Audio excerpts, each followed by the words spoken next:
Now, I'm going to show you how to add any of the sprite in the Scratch. In the previous demo, I already add 2 sprites there, and it is on the screen. So now, click choose a sprite. Actually, is to add a sprite. Let's have a look. You have different categories of the sprite. You have letters, you have fashion, you can add anything. You have food, you can choose from anyone from here. And you have the sports. All of these are motion available. They have their own motions.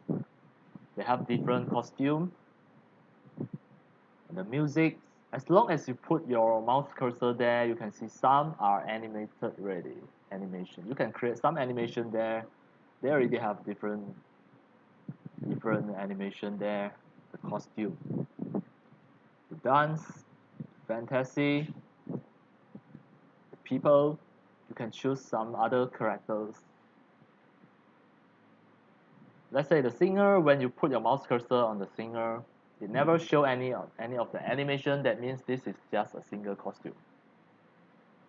Alright, for Salsa, this sprite have different costume that you can make it animate. Alright, the animals, you can choose a lot of animals as well. Any of the sprite that you want to choose, you just need to click on that, then it will appear on the screen. And that is the way on how to choose the sprite, how to add a new sprite in Scratch programming.